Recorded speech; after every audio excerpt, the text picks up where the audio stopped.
the next few moments, you may continue to recline.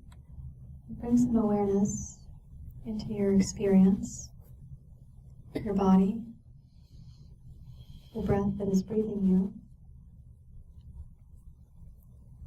your mind and senses,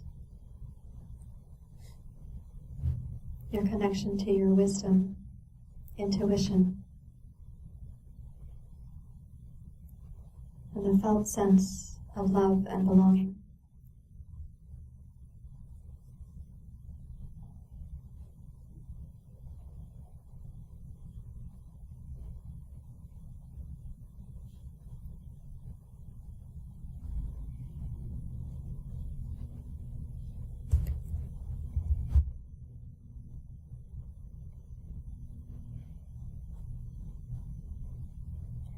In the Bhagavad Gita, Eknath says this: two forces pervade human life. The Gita says, the upward thrust of evolution and the downward pull of our evolutionary past. Two forces pervade human life: the upward thrust of evolution and the downward pull of our evolutionary past. The Gita is not a book of commandments, but a book of choices.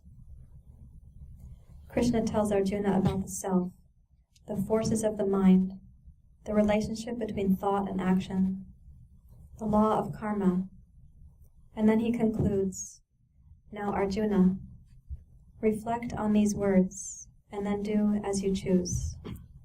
Reflect on these words, and then do as you choose. The struggle between these two halves of human nature and the choices are posed every moment. The struggle between these two halves of human nature and the choices are posed every moment. The thrust of upward evolution or the pull of downward evolution from our past. Over the next few moments, you can then quietly deepen your awareness to wiggle your fingers, your toes. Thoughtfully bend one knee at a time. And roll to your right side. And I will ask Heather to return the lights to come on in the room. Please come up to sitting. Sorry that will seem so bright right now.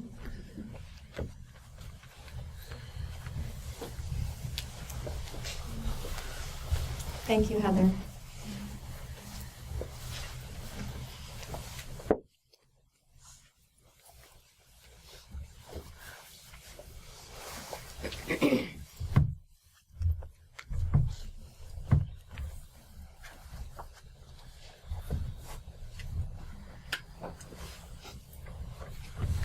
And if you're willing to, and without much distraction, clump back up here. It will help us to have a closing conversation with you about basically what gets in the way.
Hey, how are you?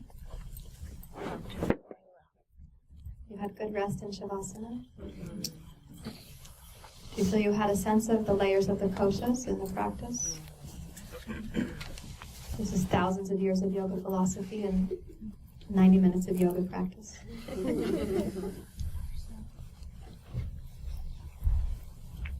So from this place that you're sitting right now, with this quality of awareness, and not going up into your intellect or your narrative, what do you imagine gets in your way? And then living in this sense of love and belonging.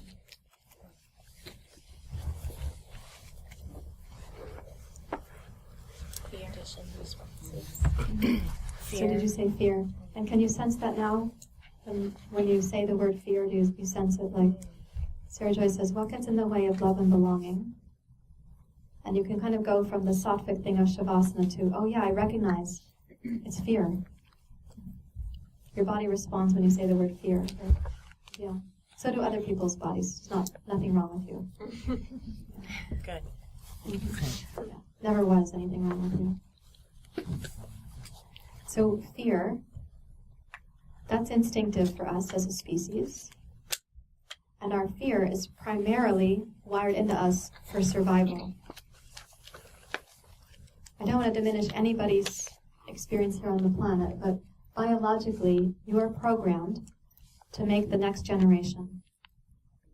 And so our species needs us to survive to keep reproducing. Just like other species, they're biologically wired to reproduce, to have more of the same species. We also have cognition and will, so we've done some damage with that. But that primitive instinct for survival, when we say, okay, what gets in the way of living as love and belonging, and our response is fear, it reflects how our cultures all over the planet, how they've evolved.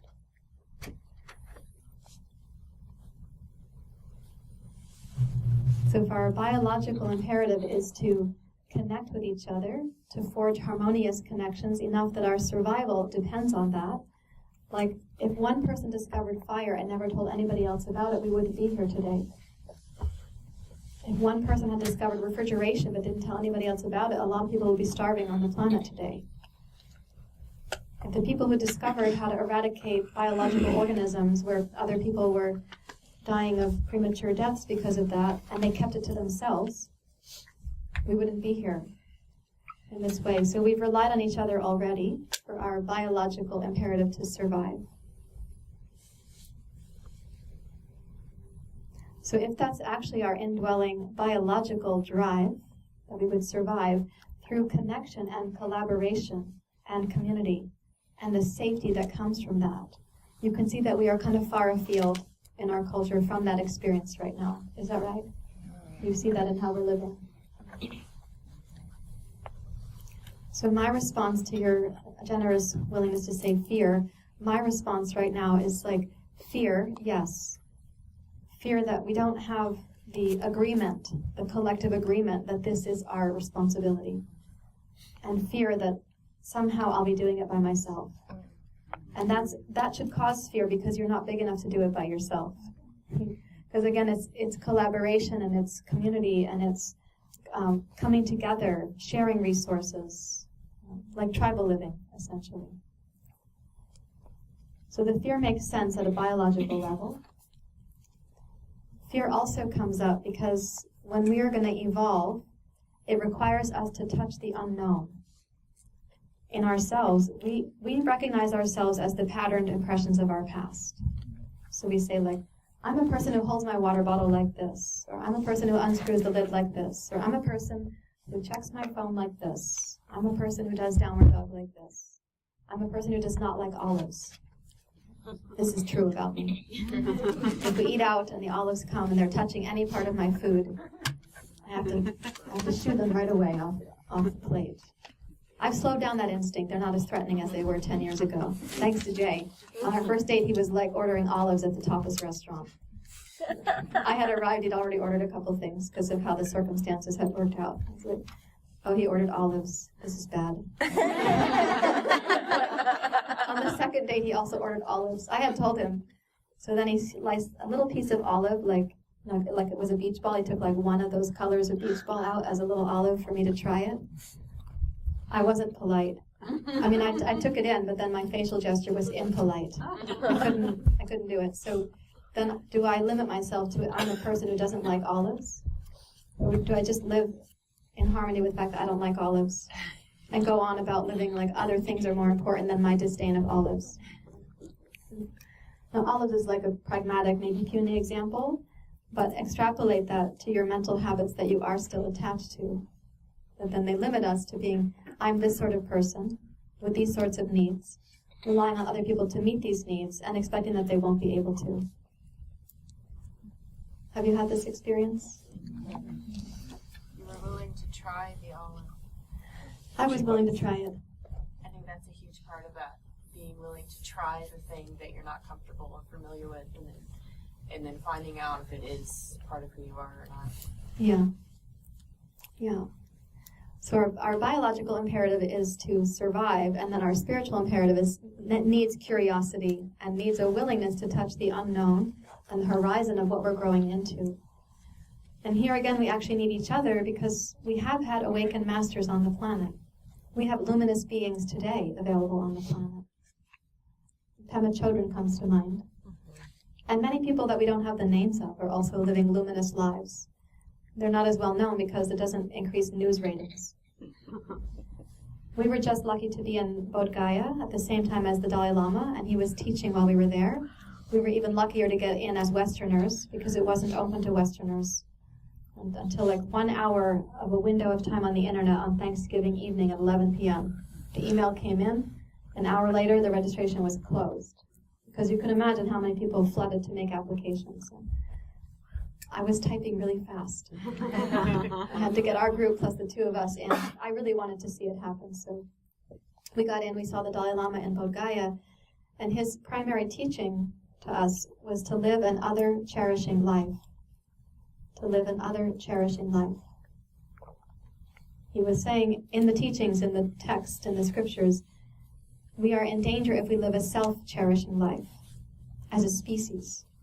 If it's about me, if it will still keep being about me, if it's about improving my sense of self so that you like me better, or coercing you to like me as I am because I need you to do that and not ask me to evolve, I end up in these riptides in my psyche, and the self-cherishing pulls me down in the evolutionary path that goes downward. Do you understand what I'm saying? Particularly if I need you to like me as I am, which is wonderful, we want self-acceptance and other acceptance, but if I need you to like me as I am so I don't have to grow and evolve, then you aren't helping me very much. And in the Bhagavad Gita, Arjuna's task on the battlefield is to help overcome the 100 unhelpful influences of the mind. So then our task for each other is to help us overcome the 100 unhelpful influences of the mind. Now, did you feel that the room just got a little bit uncomfortable? Yeah, so we're not that practiced at giving then like feedback or accepting a reflection or welcoming the reciprocity. We may not have a lot of trust in the compassionate delivery of that information and the receiving of such. Did you feel that happen in the room just here? You want to say something about that? I felt your brain light up. My little picture I put in there. You let me know. So what were your experiences when I said, when we need the feedback from each other to help us overcome these unhelpful aspects of mind? Did you feel like, I don't want anybody to know about those unhelpful aspects of my mind? Yeah, Kathleen? What's coming up for me is prevention of love and belonging is a lack of connection. Mm-hmm. And it's one thing to practice or be in community, but without the connection, that can come in so many different ways. If I'm connected to somebody, it's easier for me to be reflected to and hear feedback. Yeah. If I'm connected, it's easier for me to love and feel that belonging. Yeah.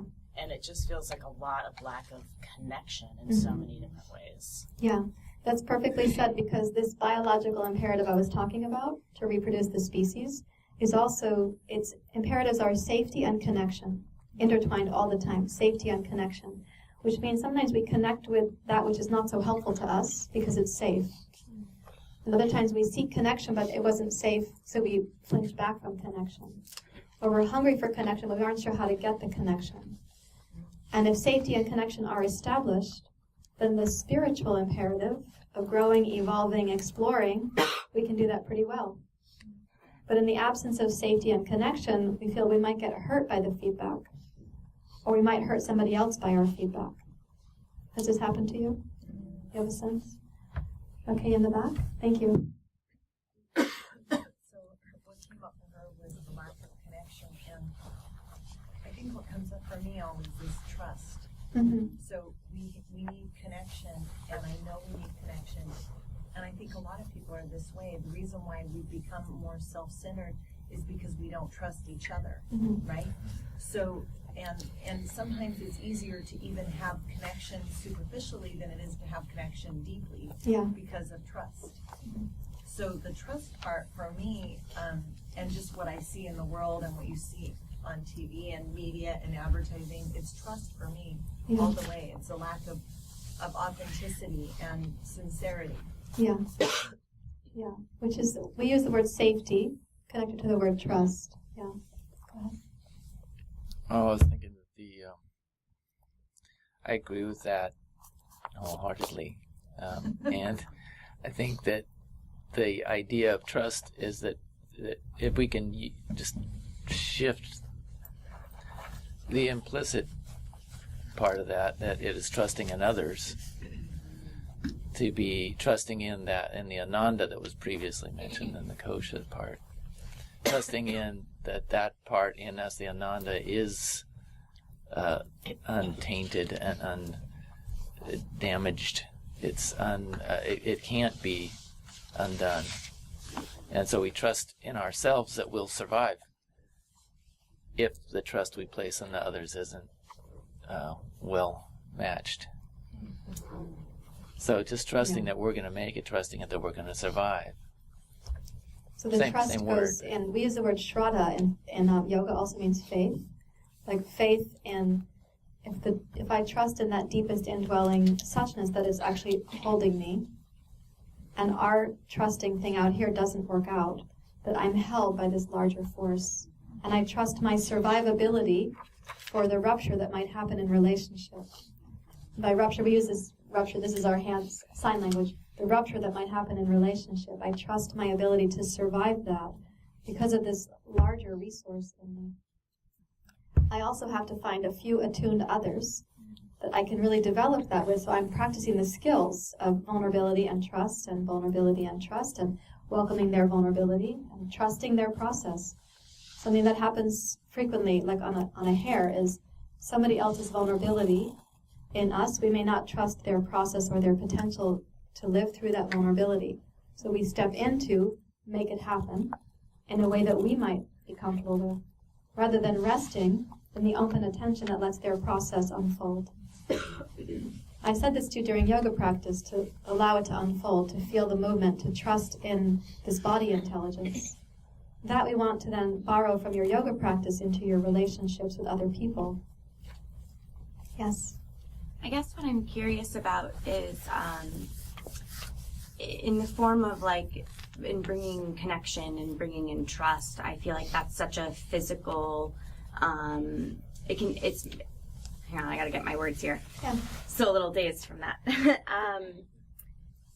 Our ability to communicate right now has been completely changed, our form of communication, where we're communicating through distances versus one-on-one contact. Yeah. And so I think that establishing connection in that one-on-one space is a lot more versatile and easier to do.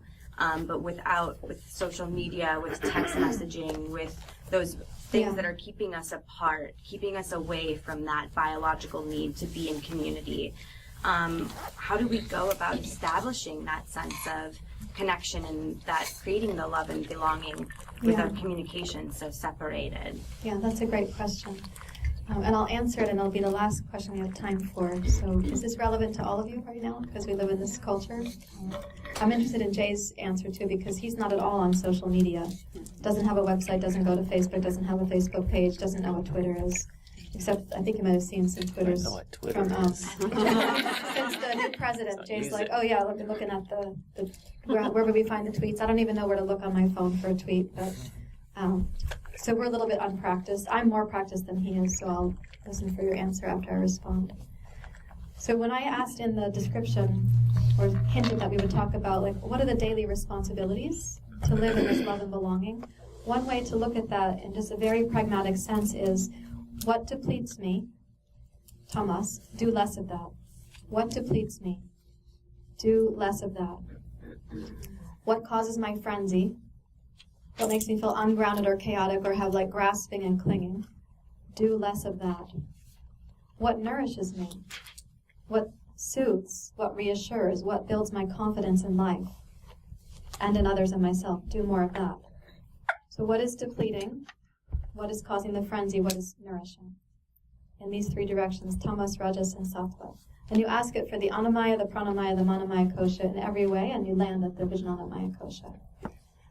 So my recommendation to people is, if you think of us as having like these receptor sites, which we do have, and maybe my analogy won't be perfect, I'm not a medical specialist, but we have receptor sites onto which hormones should be landing, and neurotransmitters and biochemicals should be landing there.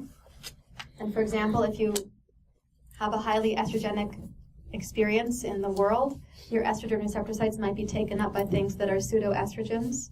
So then your endocrine system is further and further out of balance. You know what I mean by this? Mm-hmm. Highly estrogenic things. So even men, we like plastics everywhere. So the estrogen receptor sites are preoccupied, but not with that which is nutritive. So if we have receptor sites for connection, for trust and safety, but they're occupied by efforts that aren't working, we actually have to remove those efforts to some extent out of circulation to let the receptor sites be available to more genuine connection. And there's a risk in that, because if you remove yourself from the cultural haze as it's been with all this communication, and I'm not saying 100%, but pull it back by a few degrees, at first we might think, will I have connection? How will it work out? But removing it causes us as an organism to then seek it in the biological proximity and to create circumstances where that happens. My friend Kristen Alsop, I think that's her last name, she's the founder of the Cannon Beach Yoga Festival. She says, there's no festival this year in Cannon Beach, so we're both here, and she was a student yesterday in my class, and I was planning an introvert evening, and then I saw Kristen, and I was like, hey, are you and Mark busy? And Jay and I went to dinner with Kristen and Mark, and it was 3 hours of socializing. My introvert doesn't want 3 hours of socializing on a regular basis. But I knew that my brain needed physical connection and proximity, and not to talk to Kristen by Facebook or computer or email. And not just to say, hi, it was nice to see you, let's text each other. So we got to be in each other's physical presence and share food, and there weren't shining lights on our heads, like a computer screen before bed. There was just each other. And it was really helpful. And I knew that my brain would respond better to that than emailing Kristen later. Nice to see you. Let's get together, and then not seeing it happen. Do you want to tag on to that response? Yeah, one of the things that I've observed about what's going on with the modern social media stuff is there's a big pressure to be very popular, effectively. It's not the word that's necessarily being used. It's how many likes you have and that sort of thing. But I don't think that 1,000 friends on Facebook, or whatever the term is for the Facebook, is nutritional, as she was using the term. I think that we're not really designed for that. That whole media thing is so far beyond what we're evolved to be that trying to chase that and find those needs met in that system is futile. And I encourage people to stay away from all of that stuff, really, and just deal with the people who are in proximity to you and engage in a smaller life. Even an extrovert can be nourished by a handful of people. They don't need 1,000 people that they touch with in meaningless ways. And ultimately, I think, diminishing ways. Those little things, you hear a lot of people talking about having lots of connections with people through Facebook and friends and so on, and they don't look like they're that healthy to me, psychologically speaking, as a consequence of that. In fact, there's a kind of a desperate striving to sustain this empty system. So I'm not a big fan of that, obviously. An association to this, she was saying, I use this idea of how you are, that essentially everything that we're struggling with is inevitable. Just being an organism on the planet. Struggle is part of the deal. Buddhism, they would call it suffering. And if it's all of that's inevitable, then really the only thing that matters is what we're doing with it, or how we're dealing with it. So a little reminder, one of the things in the midst of all of this, we are constantly pulled away from our own consciousness, our own self-awareness. And so we need lots of reminders, and one of the ones that I've used is just a little mechanism that happens a lot in people's lives, which is the exchange with people, even shallow exchanges relatively, of how are you? So when people say, how are you? I encourage my clients to think, okay, how am I being as a person? I know that that's not what people are saying. They're not even expecting you to respond to it when they say, how are you? But because it happens so often, it can become a trigger, a little signal to remind you to say, okay, wait a second, how am I? How am I? Not necessarily when you're exchanging with them, but just a little trigger to say, wait a second, how am I being? And when we ask other people, how are you? That's just another reminder of how are they being in the world? How am I being in the world? And you can hardly go through a day and interact with other people without somebody saying something in that vein anyway. And so that's those little reminders I think are very helpful. Yeah. I want to come back to your comment as well as yours and finish with a yogic recommendation because it rounds out what Jay is also saying. I know that not everybody here is going to extract themselves from social media, for example, nor will we just fall into trusting relationships because we want to. So if you place a priority first on developing your sattvic vibration, as it were, your sattvic capacity, before interacting with things that are tempting your rajas or your tamas. What happens now is that people are rajasic and then they get on social media and they interact with rajas. They don't feel better after that and they may not be interacting wisely. So if you develop the sattvic, if you don't say to yourself, after Facebook I'll do my yoga practice, or let me just get these text messages and then I'll have my pranayama, or let me just get this and then I'll get my nourishing meal. So if you reverse that and say, if I tend to the biological sattvic ecosystem that I'm capable of, and then I interact with what the world requires me to interact with, and I do it from that perspective, I'm going to make better choices, and I'm also likely to respond where the person getting my communication, by email or otherwise, feels the love intended. Or I'm going to make more clear emails back to them, requiring fewer back and forths of, what did you mean? Let the cat out? Out of what? Where's the cat? What did you mean by that? What's a cat? Which cat?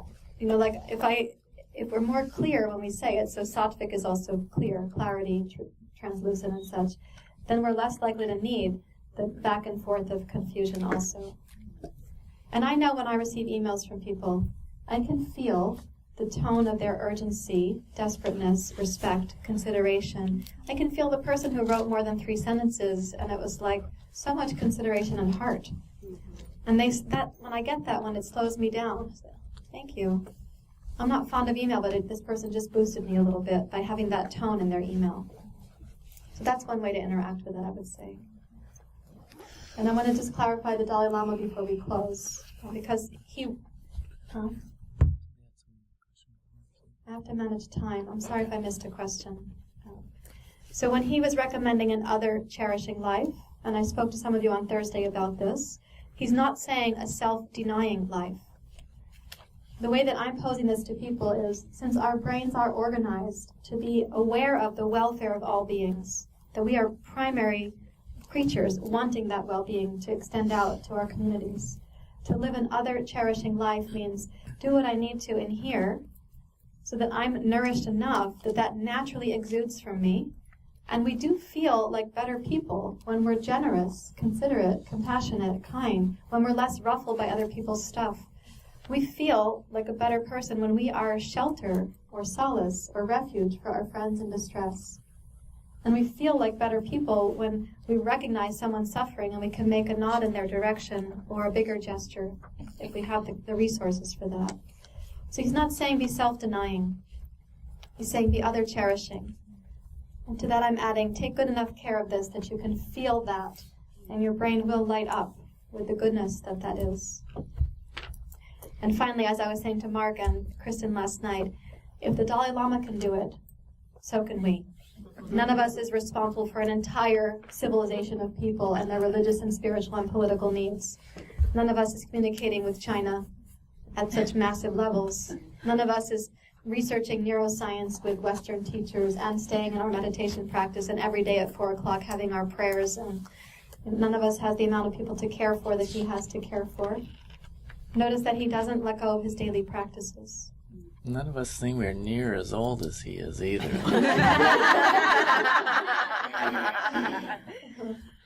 He's got such a vibrant brain and personality, and his body is getting tired. But I like to use him as a role model for that, because if I'm too busy to care for you because of how I didn't organize my life well, and he's caring for all those people, I think, it could be done. It could be done. And why him and not me? I don't need to be the political leader of something, but why him at that vibration and not me? So I want to close by thanking you for being here and for your attention and your respect and the contributions in your facial gestures and on your yoga mats, and for our long-term connections, those of you I've known for quite some time, and for our new connections, for those of you who are new to me or to me and Jay. And I would be remiss not to say that there's a few things at the back of the room to take notice of. They're passing out little cards that you could put your email and tell us what you might be interested in for follow-up information. If you want a recording of this class, please write on the card that you were in the love and belonging class, or just write the word love. That will tell us which class you took, and then we can give you the information from the recording.